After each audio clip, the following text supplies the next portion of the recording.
प्यारे विद्यार्थियों नमस्कार, स्वागत है आप सभी का आपके अपने YouTube चैनल आरपी स्टडी में। तो जो भी विद्यार्थी राजस्थान चतुर्थ श्रेणी की तैयारी कर रहे हैं, राजस्थान चतुर्थ श्रेणी कर्मचारी की तैयारी करने वाले सभी विद्यार्थियों के लिए आज हम साइंस के इंपॉर्टेंट क्वेश्चन लेके आ चुके हैं। अगर आप भी देखना चाहते हो कि आपके एग्जाम में साइंस से कैसे क्वेश्चन आ रहे हैं या फिर आपको डर लग रहा है कि भाई साइंस में मैंने कुछ पढ़ा है नहीं, है ना, साइंस मेरी कैसी जाएगी, तो साइंस में आपको पूरी तरीके से क्लियर कराने वाला हूं। इस क्लास को आपको ध्यान से देखना है, बहुत ही कम समय में दोस्तों, छोटा एपिसोड रहेगा बट बहुत कुछ आपको सीखने को इस क्लास से मिलने वाला है। तो इस क्लास को आप ध्यान से पूरा जरूर देख लेना दोस्तों, और लास्ट में कमेंट करके जाना कि इस क्लास को देखने के बाद में कितने प्रश्न आपके सही होते हैं, कैसी दोस्तों आपकी तैयारी है। ठीक है, तो चलिए क्लास का शुभारंभ करते हैं। आप सभी विद्यार्थी साथ साथ में कमेंट करेंगे प्रश्नों के उत्तर और बताएंगे कि इस क्लास को देखने के बाद कैसा आपको लगता है। तो चलिए शुभारंभ करते हैं आज की इस क्लास का। पहला ही सवाल आपके सामने, टाइफाइड रोग किसके कारण होता है।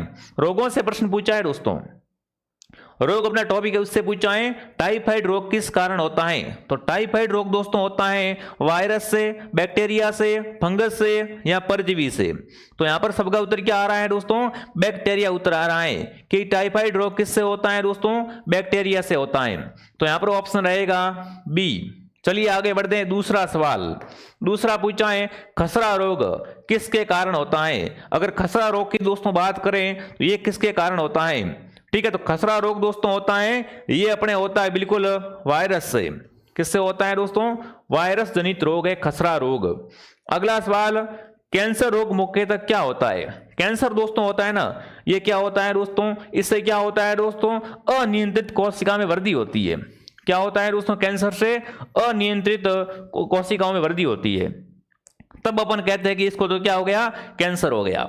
ठीक है, आगे बढ़ते हैं। अगला सवाल आपके सामने, रिकेट्स रोग किस विटामिन की कमी से होता है। रिकेट्स रोग की बात करें विद्यार्थियों, कभी कभी ऐसा प्रश्न आता है कि विटामिन ए की कमी से कौन सा रोग होता है। तो विटामिन ए की कमी से रतौंधी होता है दोस्तों, बी से बेरी बेरी होता है, ठीक है, बेरी बेरी, सी से स्कारवी और डी से रिकेट्स होता है। डी से क्या होता है, रिकेट्स होता है। तो यहां पर आपका उत्तर रहेगा ऑप्शन डी। रिकेट्स रोग है वो विटामिन डी की कमी के कारण होता है। कौन सा उत्तर आएगा यहां पर, डी ऑप्शन आपका राइट रहेगा। अगला सवाल दोस्तों, हाई ब्लड प्रेशर को वैज्ञानिक भाषा में क्या कहते हैं। जब बीपी हाई हो जाता है दोस्तों, क्या हो जाता है, बीपी हाई हो जाता है, तो उस समय आपको बताना है कि भाई हाँ, हाई ब्लड प्रेशर को वैज्ञानिक भाषा में क्या कहते हैं। वैज्ञानिकों की जो भाषा है ना, उसमें आपको बताना है। तो यहां पर जो आपका उत्तर रहेगा दोस्तों, वो रहेगा हाइपरटेंशन। क्या रहेगा, हाइपरटेंशन दोस्तों है वो जब बीपी हाई होता है तो उसे कहा जाता है। ठीक है, अगला सवाल, आरबीसी का मुख्य, बिल्कुल यहां पर कमेंट करेंगे आरबीसी का मुख्य कार्य क्या होता है। आरबीसी के बारे में आपने सुना होगा दोस्तों, है ना, तो यहां पर कमेंट करेंगे लाल रक्त कणिकाएं दोस्तों, ये क्या करती है, ऑक्सीजन ले जाती है। तो यहां पर आपका उत्तर रहेगा आरबीसी का मुख्य कार्य ऑक्सीजन ले जाना होता है। ठीक है, अगला सवाल, मानव शरीर की सबसे छोटी ग्रंथि कौन सी होती है। मानव शरीर की सबसे छोटी ग्रंथि दोस्तों होती है, वो होती है बिल्कुल पिनियल। कौन सी होती है दोस्तों, पिनियल है मानव शरीर की सबसे छोटी ग्रंथि। ग्रंथि पूछा है तो क्या आएगा, पिनियल आ जाएगा।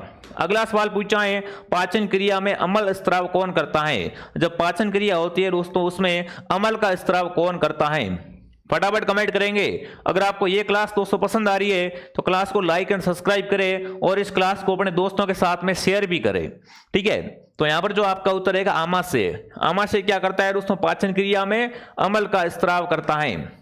ठीक है, अगला सवाल, गुर्दा या अपन कहते हैं किडनी दोस्तों, किडनी में मौजूद संरचना जो रक्त को फिल्टर करती है ना। यहां पर कमेंट करेंगे दोस्तों, किडनी क्या करती है, अपने खून को फिल्टर करती है दोस्तों, रक्त को फिल्टर करती है। तो किडनी में दोस्तों कौन सी संरचना होती है, तो वो होती है नेफ्रॉन। नेफ्रॉन का क्या काम होता है दोस्तों, पहली बात ये होती कहां पर है, गुर्दे में होती है। कहां पर होती है, किडनी के अंदर होती है, और इसका कार्य होता है रक्त को फिल्टर करना। ठीक है, तो बी उत्तर क्या रहेगा, बी उत्तर आपका सही रहेगा। अगला सवाल दोस्तों आपके सामने, विटामिन सी की कमी से कौन सा रोग होता है। अभी थोड़ी देर पहले बात की थी मैंने कि विटामिन सी से कौन सा होता है, विटामिन ए से कौन सा होता है। फटाफट कमेंट करेंगे, विटामिन सी की कमी से रोग होता है दोस्तों स्कर्वी। कौन सा होता है, स्कर्वी। ऑप्शन डी आपका राइट रहेगा। जो भी प्यारे विद्यार्थी ऑप्शन डी को सही कर रहे हैं, बहुत बढ़िया। अगला सवाल, कौन सी धातु बहुत मुलायम होती है जिसे चाकू से काट सकते हैं? फटाफट कमेंट करेंगे दोस्तों, ऐसी कौन सी धातु होती है इतनी मुलायम होती है कि अपन क्या करते हैं उसको चाकू से कट कर सकते हैं? लोहा, सोना या दोस्तों यहाँ पर सोडियम या तांबा? फटाफट कमेंट करेंगे, इतनी मुलायम धातु है वो कौन सी होती है जिसे अपन दोस्तों बिल्कुल चाकू से काट सकते हैं? तो वो अपनी कौन सी हो जाएगी? सोडियम। सोडियम को चाकू से काटा जा सकता है। अगला सवाल, अधातु जो विद्युत और ऊष्मा का सुचालक है? कमेंट करेंगे, ऐसी कौन सी अधातु होती है दोस्तों जो विद्युत और ऊष्मा का सुचालक होती है? तो वो होती है ग्रेफाइट। ग्रेफाइट क्या होता है दोस्तों? विद्युत और ऊष्मा का सुचालक होता है। ठीक है, और ये कैसी धातु होती है? ये अधातु होती है। ठीक है दोस्तों, तो जो भी विद्यार्थी ऑप्शन बी को सही कर रहे हैं, बी ऑप्शन आपका सही है। निम्न में से कौन सी धातु जल से तीव्र प्रतिक्रिया करती है? फटाफट कमेंट करेंगे, जल से तीव्र प्रतिक्रिया है वो कौन सी धातु करती है? जल से तीव्र प्रक्रिया दोस्तों करती है वो धातु होती है पोटेशियम। पोटेशियम क्या करता है दोस्तों? जल से तीव्र अभिक्रिया कर लेता है। तो जो भी विद्यार्थी ऑप्शन सी को सही कर रहा है, सी ऑप्शन आपका राइट है। मैं सबके कमेंट देख रहा हूं तो साथ साथ में कमेंट जरूर करें। अगला सवाल पूछा है, हवा में अधिक मात्रा में मिलने वाला अधातु कौन सा होता है? हवा में सबसे अधिक मात्रा में दोस्तों कौन सी अधातु पाई जाती है? Oxygen, nitrogen, hydrogen? तो आप सबको पता है दोस्तों, हवा में मिलने वाली अधिक जो दोस्तों अधातु होती है वो होती है नाइट्रोजन। कौन सी होती है दोस्तों? नाइट्रोजन। जो भी ऑप्शन बी को सही कर रहा है, बी ऑप्शन आपका राइट है। अगला सवाल, नीली बत्ती जलने पर गैस सिलेंडर में से कौन सी गैस जल रही है? कमेंट करेंगे, नीली बत्ती जलने पर दोस्तों सिलेंडर में कौन सी गैस जलती है दोस्तों? तो देखिए, मीथेन, ब्यूटेन, प्रोपेन या बी और सी दोनों? तो यहां पर दोनों देखो, ब्यूटेन भी आएगा, प्रोपेन भी आएगा। तो ऑप्शन क्या हो जाएगा? बी और सी दोनों। जो भी विद्यार्थी ऑप्शन डी को सही कर रहे हैं, डी ऑप्शन आपका राइट है। किसी पदार्थ का आकार बदलना लेकिन रासायनिक गुणों में बदलाव ना आना क्या कहलाता है? कमेंट करेंगे दोस्तों, ऐसा कोई पदार्थ है जिसमें क्या हो रहा है? आकार बदल रहा है बट उसके रासायनिक गुणों में कोई भी परिवर्तन नहीं आ रहा है। तो यहां पर कौन सा बदलाव हो जाएगा? यहां पर आएगा भौतिक परिवर्तन। ठीक है ना, किसी पदार्थ का आकार बदल लेता है पर रासायनिक गुण नहीं बदलते उसके, उसे क्या कहते हैं? भौतिक परिवर्तन कहते हैं। अगला सवाल देखिए दोस्तों, आगे बढ़ने से पहले जो भी विद्यार्थी हाईकोर्ट प्यून की तैयारी कर रहे हैं, हाईकोर्ट प्यून का संपूर्ण कोर्स दोस्तों गीता बैच आपको मिलने वाला है हमारे पास में, जिसमें दोस्तों हिंदी व्याकरण है, अंग्रेजी है और राजस्थान की बोलियां, साहित्य वगैरह। तो कंप्लीट सिलेबस दोस्तों मात्र 299 के अंदर मिल रहा है। स्पेशल ऑफर चल रहा है। जिसने भी इस कोर्स को ज्वाइन नहीं किया है, प्ले स्टोर से आरपी स्टडी ऐप को डाउनलोड करें और इस कोर्स को क्लास खत्म होने के बाद आप सीधा ज्वाइन कर ले। ठीक है, अगर पेमेंट किसी और से करना है तो हेल्पलाइन से कांटेक्ट करें। इस दोस्तों बैच में आपको एग्जाम तक पढ़ाया जाएगा। एग्जाम डेट आई नहीं है, जब भी आपका एग्जाम होगा हम पढ़ाते रहेंगे आपको। साथ में दोस्तों वीडियो लेक्चर मिलेंगे और पीडीएफ आपको मिल जाएगी। वीडियो लेक्चर और पीडीएफ आपको मिलने वाली है, संपूर्ण जारी बढ़िया तरीके से हम करवाएंगे, तो ज्वाइन कर लेना। ठीक है, अगला पूछा है, मोमबत्ती का जलना किस प्रकार का परिवर्तन है? बहुत ही दोस्तों अच्छा प्रश्न पूछा है, मोमबत्ती का जलना किस प्रकार का परिवर्तन होता है ना? तो मोमबत्ती का जलना दोस्तों होता है भौतिक भी होता है, रासायनिक भी होता है। तो यहां पर क्या आएगा? दोनों आएगा। एक होता है मोमबत्ती का पिघलना, एक होता है मोमबत्ती का जलना। दोनों में आपको ध्यान रखना है। पानी का उबलना किस प्रकार का परिवर्तन है? पानी का उबलना दोस्तों होता है वो किस प्रकार का परिवर्तन होता है? ये होता है भौतिक परिवर्तन। पानी का उबलना भौतिक परिवर्तन का उदाहरण है। अगला सवाल दोस्तों, दूध का फटना किस प्रकार का परिवर्तन है? देखो, भौतिक और रासायनिक परिवर्तन से 1% पक्का है और 1% मानव रोग से। तो ठीक है ना, ये तो टॉपिक आप अच्छे से क्लियर कर ही लेना। ठीक है, तो दूध का फटना दोस्तों है वो हो जाएगा यहाँ पर रासायनिक परिवर्तन। अगला सवाल, लोहे में जंग लगना क्या है? भौतिक परिवर्तन है, रासायनिक परिवर्तन, दोनों या तापीय परिवर्तन? लोहे में अगर जंग लग रहा है दोस्तों तो वहां पर कौन सा परिवर्तन हो रहा है? रासायनिक परिवर्तन हो रहा है। जो भी विद्यार्थी ऑप्शन बी को सही कर रहा है, बी ऑप्शन आपका सही है।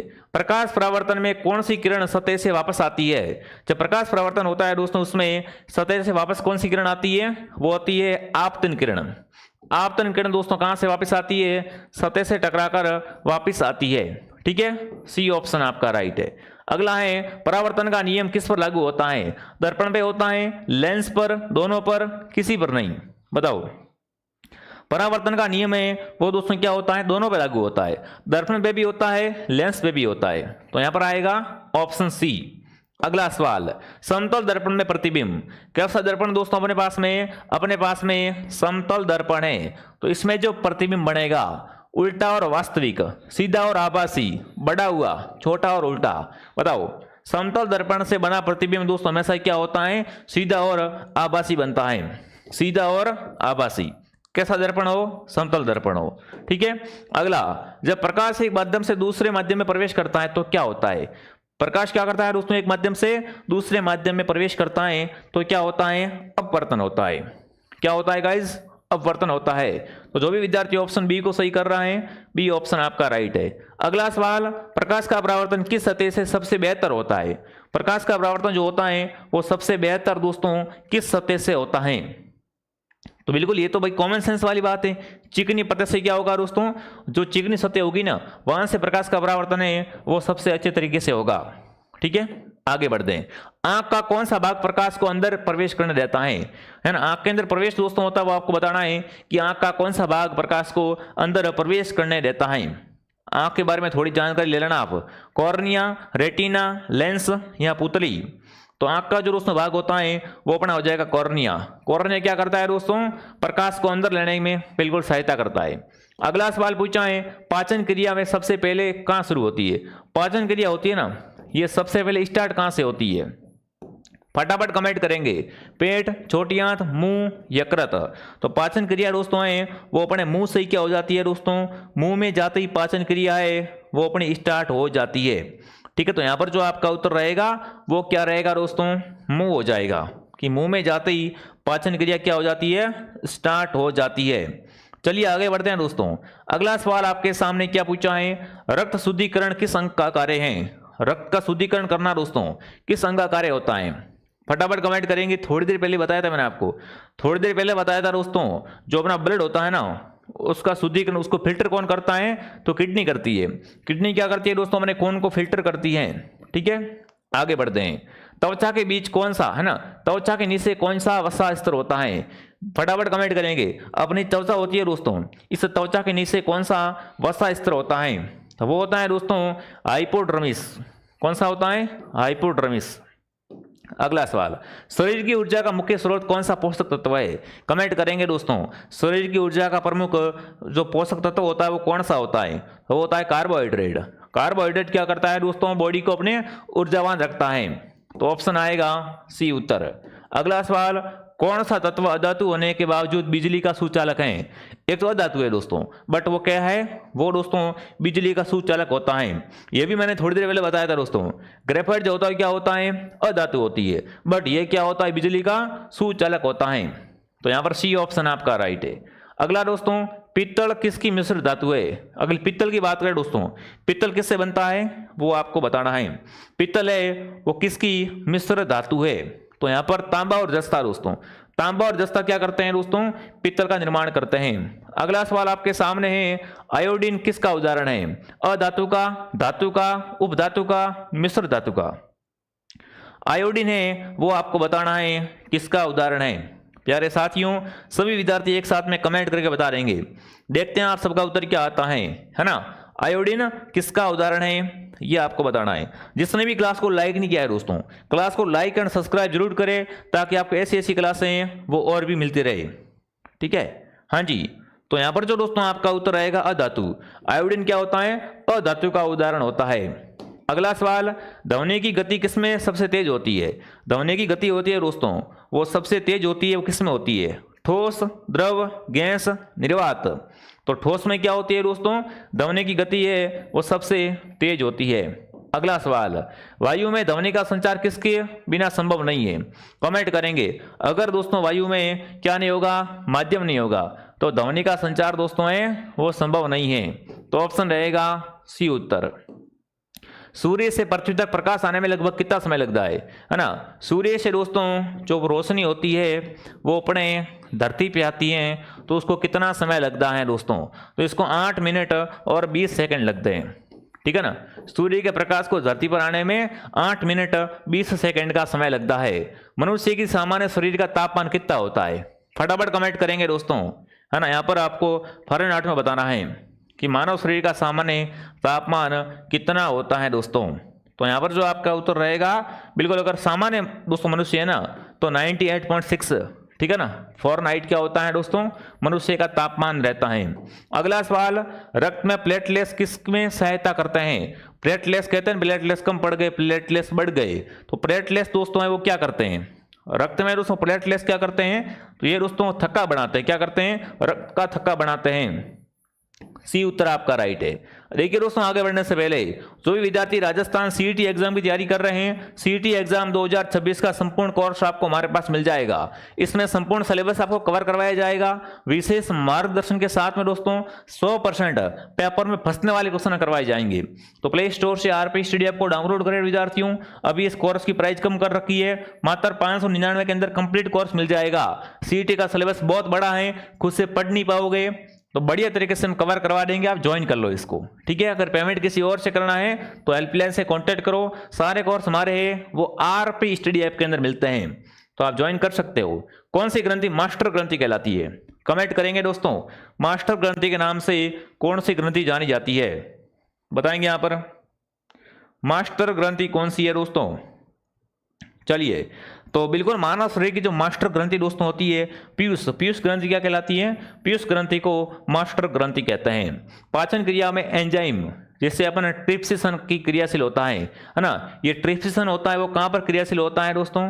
तो पाचन में, ये छोटी आंत में क्या होता है दोस्तों?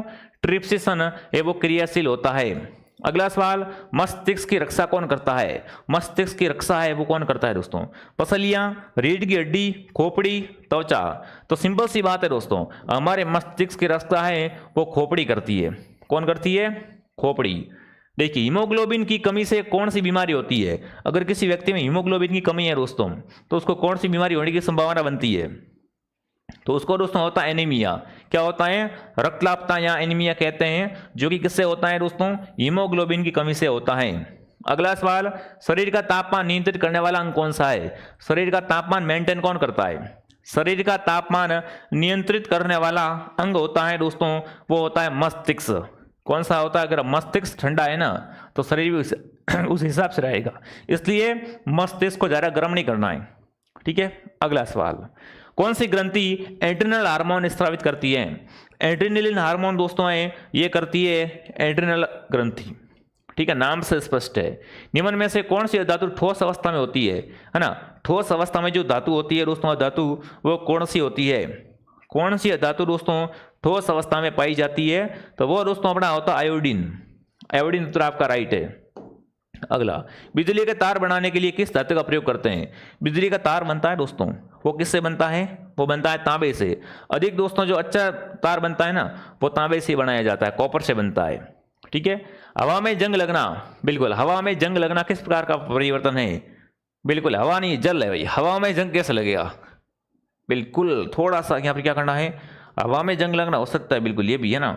हाँ, तो ये अगर ऐसा प्रश्न दोस्तों आपको मिल जाए ना, यहाँ पर ऐसा प्रश्न मिल जाए हवा में जंग लगना, तो क्या आएगा? भौतिक परिवर्तन आएगा। जल का वाष्प बनना किस प्रकार का परिवर्तन दोस्तों? जल का वाष्प में परिवर्तन होना दोस्तों होता है वो अपने होता है किसका परिवर्तन? भौतिक परिवर्तन। अगला सवाल, कागज का जलना किस प्रकार का परिवर्तन है दोस्तों? अगर कागज जल रहा है ना तो कौन सा परिवर्तन है बताओ? कागज का जलना दोनों रासायनिक है। कागज का जलना है वो क्या है दोस्तों? यहाँ पर दोनों रासायनिक परिवर्तन है। अगला सवाल, समतल दर्पण में बिना प्रतिबिंब, है ना, समतल दर्पण में उससे जो बना प्रतिबिंब बनता होता है वो क्या होता है? सीधा और आभासी होता है, ठीक है। परावर्तन में आपतन कोण और परावर्तन कोण अलग होते हैं, समान होते हैं? आपतन कोण से बड़ा होता है, ज्ञात नहीं होते हैं। परावर्तन में दोस्तों जो आपतन कोण होते हैं वो क्या होते हैं? वो दोस्तों परावर्तन कोण से सदैव क्या होते हैं दोस्तों? परावर्तन कोण सदैव समान होते हैं, ठीक है। प्रकाश के परावर्तन के लिए क्या आवश्यक होता है? प्रकाश परावर्तन के लिए दोस्तों क्या आवश्यक होता है? तो अभी मैंने बताया था, चिकनी सतह होती है दोस्तों, उससे क्या होता है? प्रकाश परावर्तन है वो बेहतर तरीके से होता है। अगला सवाल, परावर्तन के नियम लागू होते हैं केवल समतल दर्पण पर, गोल दर्पण पर, सभी प्रकार के दर्पण पर, केवल उत्तल दर्पण पर दोस्तों? परावर्तन के जो नियम दोस्तों लागू होते हैं वो किस पे होते हैं? वो होते हैं सभी दर्पण पर। ऑल टाइप के दर्पण होता है दोस्तों, इसमें क्या होता है? परावर्तन के नियम लागू होते हैं। प्रकाश की गति किस माध्यम से सबसे अधिक होती है दोस्तों? प्रकाश की गति है दोस्तों वो निर्वात में अधिक होती है। किसमें होती है? निर्वात में अधिक होती है। अगला सवाल पूछा आपसे, कौन सा हार्मोन रक्त में ग्लूकोज स्तर को नियंत्रित करता है? रक्त में दोस्तों ग्लूकोज स्तर है, इसको कौन नियंत्रित करता है? तो बिल्कुल जो हार्मोन होता है वो उसका नाम इंसुलिन। इंसुलिन क्या करता है दोस्तों? रक्त में बिल्कुल ग्लूकोज स्तर को नियंत्रित करता है। अगला सवाल, मानव शरीर का सबसे मजबूत मांसपेशी का भाग कौन सा होता है? सबसे मजबूत मांसपेशी का भाग जो दोस्तों होता है वो होता है अपने जबड़े की मांसपेशी। ये क्या होती है दोस्तों? मानव शरीर की सबसे मजबूत मांसपेशी का भाग है। अगला सवाल, गर्भावस्था की पुष्टि के लिए कौन सा हार्मोन मापा जाता है? फटाफट कमेंट करेंगे दोस्तों। गर्भावस्था की पुष्टि के लिए दोस्तों कौन सा हार्मोन होता है? वो अपना हार्मोन है, वो हो जाएगा HCG। इससे क्या होता है दोस्तों? इस हार्मोन से बिल्कुल गर्भावस्था की पुष्टि होती है। कौन सी धातु दांतों की फिलिंग में उपयोग में ली जाती है? दांतों की फिलिंग में उपयोग में ली जाने वाली धातु होती है दोस्तों, वो कौन सी होती है? तो बिल्कुल यहाँ पर देखो, पारा भी होता है, सोना भी, चांदी भी, सभी का मिश्रण कह सकते हो आप। क्या कह सकते हो? सभी का मिश्रण। भोजन में मौजूद सबसे तेज ऊर्जा देने वाला स्रोत, भोजन में सबसे अधिक दोस्तों तेज ऊर्जा कौन देता है? तो वसा, प्रोटीन, कार्बोहाइड्रेट, विटामिन। तो वसा दोस्तों भोजन में होती है, वो क्या करती है? सबसे तेज ऊर्जा प्रदान करती है। मनुष्य के शरीर में रक्त को शुद्ध कौन करता है? यह सवाल 3 बार आ गया भैया, ठीक है, किडनी। अगला है, पाचन क्रिया में सबसे बड़ा अंग कौन सा होता है? पाचन क्रिया में सबसे बड़ा अंग, फटाफट कमेंट करेंगे। पाचन क्रिया में सबसे जो बड़ा अंग होता है दोस्तों वो होती है छोटी आंत। नाम ही छोटा है बट अंग क्या है? ये बड़ा है, ठीक है। अधातु में विद्युत का सुचालक कौन है? अधातु में दोस्तों विद्युत का सुचालक, अभी बात की थी मैंने कि ग्रेफाइट क्या होता है? अधातु में दोस्तों विद्युत का सुचालक होता है, ठीक है। अगला है, दर्पण में परावर्तन के कारण हमें छाया दिखाई देती है, वस्तु को देख सकते हैं, प्रतिबिंब दिखाई देता है, कुछ नहीं होता है। तो यहां पर क्या रहेगा? बिल्कुल आपका उत्तर रहेगा दर्पण में परावर्तन के कारण हम क्या कर सकते हैं? वस्तु को देख सकते हैं, ठीक है। अगला सवाल, प्रकाश परावर्तन में सभी किरणें एक तल में होती है ना? प्रकाश परावर्तन में सभी किरणें दोस्तों किस तल में होती है? फटाफट कमेंट करेंगे। तो वो होती है एक ही तल में। किस में होती है दोस्तों? एक ही तल में होती है। तो ये आपकी क्लास थी। अब फटाफट तरीके से कमेंट करेंगे कि ये क्लास आपको कैसे लगी। साइंस की वेरी इंपॉर्टेंट मोस्ट क्लास है, तो ध्यान से आपने देखी होगी, सारे प्रश्न आपने याद कर लिए होंगे दोस्तों। चतुर्थ श्रेणी का कोर्स मात्र 449, हाईकोर्ट प्यून का कोर्स मात्र 299 के अंदर मिल रहा है। जिसने भी ज्वाइन नहीं किया है ज्वाइन कर लो दोस्तों, ठीक है। बहुत शानदार तरीके से क्लासें आ रही है, तो सारी क्लासें आपको देखनी है। जैसे ही पेपर हो जाएगा लास्ट में आपको यहाँ पर क्या करवाई जाएगी दोस्तों? आंसर की भी करवाई जाएगी। और जो हाईकोर्ट प्यून की तैयारी कर रहे हैं, हाईकोर्ट प्यून की तैयारी भी हम करवाएंगे आपको, तो कोर्स ज्वाइन कर लो, ठीक है। तो चलिए दोस्तों, मैं आपको मिलता हूँ नेक्स्ट क्लास में। जय हिंद, जय भारत।